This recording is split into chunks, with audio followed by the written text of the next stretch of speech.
नमस्कार विद्यार्थी मित्रांनो, आजच्या चालू घडामोडीमध्ये तुम्हा सर्वांचं मनपूर्वक स्वागत.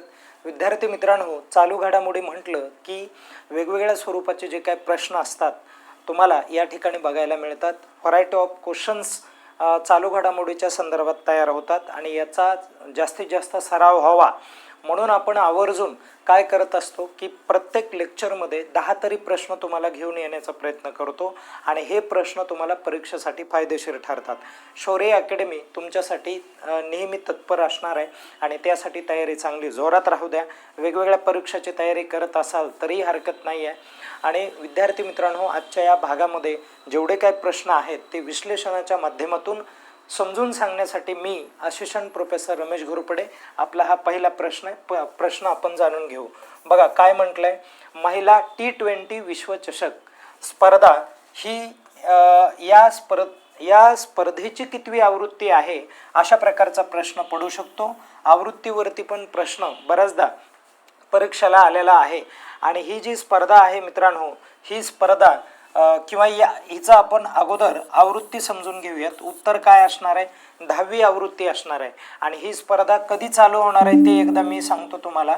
या स्पर्धेचं आयोजन जे आहे मित्रांनो ते कोणत्या देशांच्या माध्यमातून होणार आहे हा पण प्रश्न पडू शकतो. पण ही मुळात कधी चालू होणार आहे ते बघा, तर 12 ते लक्षात घ्या 12 ते 5 जुलै या दरम्यान ही जी स्पर्धा आहे ही स्पर्धा प्रामुख्याने सुरू होणार आहे. मी इथे परत एकदा व्यवस्थित लिहितो, 12 जून आहे बरं का. 12 जूनला ही स्पर्धा चालू होईल. 12 जून ते प्रामुख्याने 5 जुलैपर्यंत ही स्पर्धा असणार आहे. 5 जुलैपर्यंत ही स्पर्धा चालणार आहे. साधारणतः तुम्ही महिनाभर म्हणू शकता. आणि अशा ह्या ज्या स्पर्धा आहेत या परीक्षेच्या दृष्टीने आपल्याला महत्त्वाच्या असतात. आता तुम्हाला कळालं की या स्पर्धेवरती काय काय विचारलं जाणार. या बघा, ही स्पर्धा जी आहे ती प्रामुख्याने महिला T20 विश्वचषक स्पर्धा, या स्पर्धेची आवृत्ती 10वी आणि त्यानंतर तिची सुरुवात प्रामुख्याने 12 जून ते 5 जुलै या दरम्यान होणार. आणि त्याचबरोबर लक्षात घ्या, या स्पर्धेचे यजमान असलेले जे काय राष्ट्र आहेत ते राष्ट्र कोणते आहेत, कोणते राष्ट्र प्रामुख्याने यजमान आहेत, तर त्यामध्ये इंग्लंड हे एक राष्ट्र आहे बघा, इंग्लंड. आणि त्याचबरोबर हे वेल्स नावाचं जे काय राष्ट्र आहे, हे 2 राष्ट्र एकत्र येऊन या स्पर्धेचं काय करणार आहेत, तर म्हणजे त्याला काय म्हणूयात, यजमानपद जे आहे ते स्वीकारणार आहेत. आणि ही जी पहिली जी काय स्पर्धा आहे, ओके, पहिला संघ जो आहे तो किती तारखेला खेळेल, तर तो प्रामुख्याने 12 तारखेला खेळणार आहे. किती तारखेला खेळणार आहे, 12 तारखेला. ही 12 तारखेला जी स्पर्धा होणार आहे ती इंग्लंड आणि त्याचबरोबर कोणत्या राष्ट्रामध्ये होणार, तर श्रीलंकेमध्ये होणार. हे पण लक्षात राहू द्या बघा, श्रीलंका या दरम्यान ही प्रामुख्याने काय होणार आहे, स्पर्धा होणार आहे. असा हा जो भाग आहे हा परीक्षेच्या दृष्टीने महत्त्वाचा असतो. या पद्धतीने तुम्हाला लक्षात ठेवायचं आहे. या सर्व गोष्टी क्लिअर करून घ्या म्हणजे तुम्हाला अडचण येणार नाही. ओके, आता आपण थोडंसं पुढे जाऊयात. लक्षात घ्या, आणि यामध्ये जर आयोजनाचा विचार केला तुम्ही तर ICC हे पण लक्षात ठेवा. ओके, चला त्यानंतर आपण थोडंसं पुढे जाऊयात. नंतरचा प्रश्न आपण बघूयात. काय म्हटलंय बघा, जगातील पहिले व्यावसायिक 6GHz हे इंटरनेट नेटवर्क आहे आणि प्रामुख्याने हे नेटवर्क कोणत्या देशाने सुरू केले आहे अशा प्रकारचा प्रश्न परीक्षेत येईल. आणि याचं करेक्ट उत्तर काय असणार आहे, C असणार आहे, ज्याला तुम्ही संयुक्त अरब अमिराती म्हणता. इन शॉर्ट त्याला UAE अशा पद्धतीने म्हणता. म्हणून या देशाच्या माध्यमातून याची काय होणार आहे, सुरुवात होणार आहे. हा देखील एक महत्त्वाचा जो काय मुद्दा आहे हा आपल्या समोर आला पाहिजे. ओके, सर्वांनी क्लिअर करून घ्या, या गोष्टी खूप महत्त्वाच्या आहेत किंवा गरजेच्या आहेत. ओके, आता आपण थोडं पुढे जाऊयात. काय म्हटलंय बघा, ऑपरेशन हिम सेतू नावाचं हे एक ऑपरेशन आहे आणि खूप महत्त्वाचं ऑपरेशन आहे. आता हे विचारलं जाईल की हे जे ऑपरेशन आहे हे ऑपरेशन कशाच्या संदर्भात आहे अशा प्रकारचा प्रश्न विचारला जाणार आहे. तर हे सिक्कीम या राज्याच्या संदर्भात आहे. आणि हे ऑपरेशन सिक्कीम या राज्याने का बरं केलं, सिक्कीम सरकारने या ऑपरेशनची सुरुवात करण्याच्या पाठीमागचा हेतू काय होता, तर हा हेतू समजून घ्यायचा असेल तर प्रामुख्याने आपल्याला लक्षात घ्यावा लागणार आहे. बघा, भारतीय सेनाने उत्तरी सिक्कीम म्हणजे सिक्कीमच्या उत्तर भागामध्ये बघा लाचेन नावाचं एक गाव हे बघा प्रदेश आहे लाचेन नावाचा सिक्कीम मधला. तिथे हे प्रामुख्याने काय केलेलं आहे तर हे जे ऑपरेशन आहे हे ऑपरेशन केलेलं आहे कारण या लाचनमध्ये पर्यटक मोठ्या प्रमाणावरती सफर करायला येतात किंवा पर्यटन करायला येतात आणि त्या ठिकाणी भूस्खलन झालं होतं. भूस्खलन म्हणजे काय, जमीन खचली होती आणि त्यामुळे तिथला जो काय पूल आहे तो पूल काय झाला तर पडला आणि पूल पडल्यामुळे त्यांना सुरक्षित त्यांना योग्य ते त्यांच्या ठिकाणी आणण्यासाठी अशा प्रकारचं जे काय ऑपरेशन आहे हे ऑपरेशन करण्यात आलं. म्हणून ऑपरेशन हिम सेतू हे जे ऑपरेशन आहे हे खूप महत्त्वाचं ऑपरेशन आहे आणि सिक्कीमचा तो सगळा ग्लिसिलियर एरिया आहे म्हणून ते देखील तुम्हाला लक्षात ठेवायचं आहे. हा प्रश्न तुम्हाला विचारला जाऊ शकेल. आता त्यानंतर सी.डी. देशमुख हे क्रिकेट क्षेत्रामधलं खूप मोठं नाव आहे आणि काय झालेलं आहे बघा तर सी.डी. देशमुख यांचं वयाच्या 96व्या वर्षी निधन झालं. मित्रांनो हे जे यांचं निधन जे आहे ते चेन्नईला झालं बघा, हे पण लक्षात राहू द्या.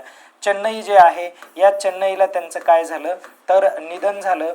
ओके, वयाच्या कितव्या वर्षी निधन झालेलं आहे, 96व्या वर्षी काय झालेलं आहे निधन झालेलं आहे. आणि त्याचबरोबर ते मग या ठिकाणी आपल्याला असा प्रश्न पडेल की सी.डी. गोपीनाथ हे जे आहेत हे प्रामुख्याने कोणत्या खेळाशी संबंधित होते तर याचं करेक्ट उत्तर प्रत्येकाला माहितीच असणार आहे कारण सी.डी. देशमुख या ठिकाणी इमेज पण आहे ज्यांना माहिती नसेल त्यांना. ओके, तर क्रिकेट या खेळाशी संबंधित आहे. अशा प्रकारचा पण प्रश्न विचारला जाऊ शकेल, लक्षात राहू द्या. आता क्लिअर करा काय झालं होतं माहिती आहे का तर 1952ला 1952ला कसोटी ज्या काय स्पर्धा आहेत किंवा कसोटी जे काय गेम्स आहेत यामध्ये इंग्लंडच्या विरोधामध्ये किंवा इंग्लंड सोबत यांनी या कसोटी सामन्यामध्ये त्यांनी महत्त्वाची भूमिका बजावली होती. शेवटपर्यंत त्या टीममध्ये टिकून होते. ते काय ते नाबाद म्हणजे बाद वगैरे काय झाले नाही आणि अशा प्रकारे त्यांनी जो खेळ आहे तो त्या ठिकाणी म्हणजे रंगवलेला आपल्याला बघायला मिळेल.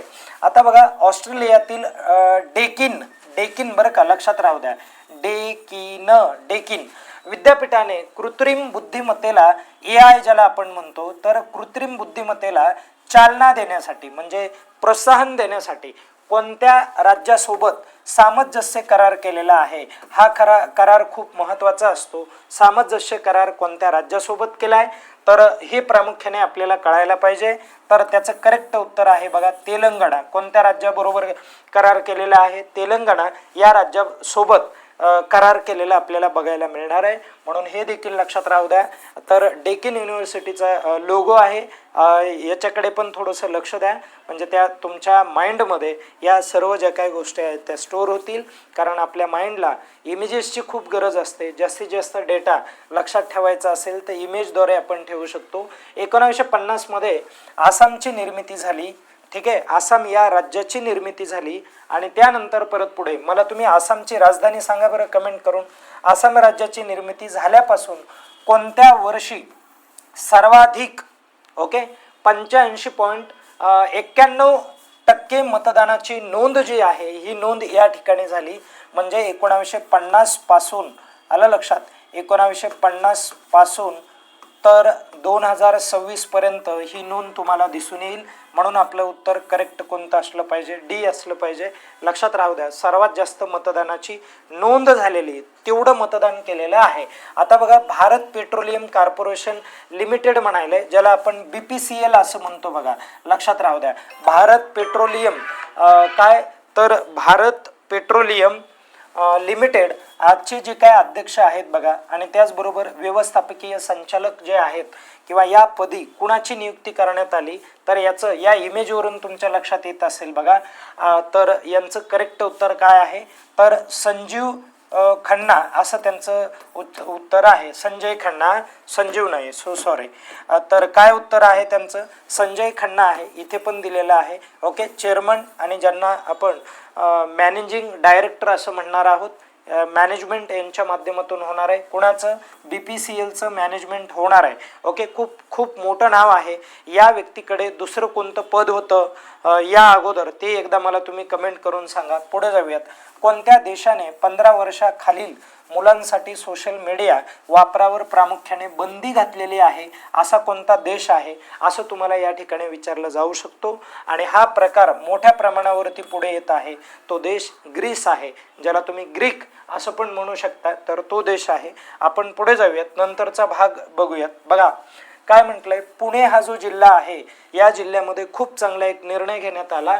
कोणत्या गावात पहिली CBSE, आलं लक्षात, CBSE जिल्हा परिषद शाळा जी आहे ती सुरू करण्यात आली. तर त्याचं करेक्ट उत्तर काय आहे, खानवडी नावाची काय आहे, तर तिथे एक गाव आहे आणि त्या खानवडी गावामध्ये प्रामुख्याने CBSE संलग्न जिल्हा परिषद जी आहे ती जिल्हा परिषदेची शाळा सुरू करण्यात आली. जवळपास 260 विद्यार्थी तिथे शिक्षण घेत आहेत आणि ही खूप चांगली गोष्ट आहे की CBSE सारख्या जे काय बोर्ड आहेत म्हणजे नॅशनल लेवलचे, अशा प्रकारच्या बोर्डच्या माध्यमातून जर झडपी शाळेमध्ये असा प्रकार अस्तित्वात येत असेल तर निश्चितच ती खूप चांगली बाब आहे. संबंध महाराष्ट्रामध्ये असे निर्णय घ्यायला पाहिजेत आणि नॅशनल लेवलचा जो काय सिलेबस आहे तो सिलेबस फ्रेम करायला पाहिजे. संपूर्ण भारतासाठी एक सिलेबस पाहिजे आहे, राज्याचा नसावा. कारण राज्याचा सिलेबस केवळ असल्यामुळे त्याचा मुद्दा काय होतो माहिती आहे का, की नॅशनल लेवलच्या ज्या काही एक्झाम आहेत त्यांना त्यातील विद्यार्थ्यांना टफ देणं हे थोडंसं खूप डिफिकल्ट होऊन जातं. तसं मराठी हा विषय कंपल्सरी असणारच, त्याच्यामध्ये कुठल्याही प्रकारे शंका नाही, कारण मातृभाषा हा विषय असायलाच पाहिजे, त्याच्यामध्ये दुमत असता कामा नये. आता बघा पुढे काय म्हटलंय की 9वी हिंदी महासागर परिषद कोणत्या शहरामध्ये आयोजित करण्यात आली असा प्रकारचा प्रश्न या ठिकाणी विचारला जाऊ शकतो. तर हिंदी महासागर परिषद जी आहे ही परिषद कितवी आवृत्ती असणार आहे, तर त्याची 9वी आवृत्ती असणार आहे आणि प्रामुख्याने हे पोर्ट लुईस नावाचं जे काय ठिकाण आहे, मॉरिशस या देशामधलं ते ठिकाण आहे. तर या देशामध्ये या परिषदेचं आयोजन केलं जाणार आहे आणि भारताचे जे काय परराष्ट्र मंत्री आहेत, ओके, तर एस जयशंकर हे प्रामुख्याने या परिषदेला हजर राहणार आहेत. म्हणून हे पण लक्षात राहू द्या, ही जी परिषद आहे बघा, ज्याला तुम्ही काय म्हणताय की हिंदी महासागर परिषद, ही जी परिषद आहे मित्रांनो, ही परिषद प्रामुख्याने आयोजित करण्यात आलेली होती, आयोजन झालेलं आहे. तर 10 ते 12 एप्रिलला आयोजित करण्यात आलेली ही काय होती, परिषद होती. हे पण क्लिअर करा, 2026 बरं का, हे वर्ष लक्षात राहू द्या. आता त्यानंतर कोणत्या देशात आयोजित करण्यात आली, तर मॉरिशस नावाचा हा जो देश आहे या देशामध्ये प्रामुख्याने काय करण्यात आली बघा, मॉरिशस हा देश आहे, या देशामध्ये आयोजित करण्यात आली. आणि त्यानंतर पुढे आपण जर पाहिलं तर याची थीम काय होती, तर कलेक्टिव्ह सिक्युरिटी, बरं का, कलेक्टिव्ह सिक्युरिटी, ओके. आणि त्यानंतर मेरीटाईम म्हणजे ज्याला सागरी एक संबंध अशा पद्धतीने आपण अर्थ घेऊयात. मेरीटाईम कोऑपरेशन, ठीक आहे, कोऑपरेशन अँड ओशन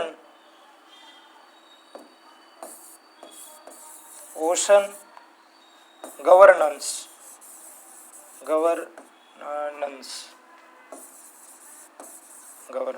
ओके, अशा प्रकारचा या ठिकाणी आपल्याला म्हणजे अर्थ घेता येणार आहे. आणि त्याचबरोबर ऑर्गनाइज कुणी केलं होतं, तर ज्याला आपण इंडियन फाउंडेशनने आयोजन केलं होतं, बरं का, फाउंडेशन, ओके, लक्षात आलं, इंडियन फाउंडेशनने आयोजन केलं होतं. या सगळ्या गोष्टी लक्षात राहू द्या, या महत्त्वाच्या गोष्टी आहेत बरं का, ओके. परीक्षेमध्ये हा मुद्दा विचारला जाऊ शकतो. आणि यामध्ये मग काय करण्यात आलं माहिती आहे का, की हिंदी महासागराच्या रिलेटेड असणारे जेवढे काय देश आहेत यांच्यामध्ये फ्री ट्रेड झाला पाहिजे, त्यानंतर यांच्यामध्ये संबंध चांगले राहिले पाहिजे, ओके. आणि त्याचबरोबर की सागराची जी काय सुरक्षा आहे ती पण एकदम व्यवस्थित राहिली पाहिजे. आणि जी ब्ल्यू इकॉनॉमी आहे, ब्ल्यू इकॉनॉमीला आपण काय म्हणतो, तर म्हणजे थोडक्यात मासेमारी जो व्यवसाय आहे हा व्यवसाय इथे वाढीस लागला पाहिजे, अशा अनेक गोष्टीवरती प्रामुख्याने काय झाली तर चर्चा झाली. हे पण लक्षात राहू द्या, या सर्व गोष्टी आपल्याला गरजेच्या आहेत.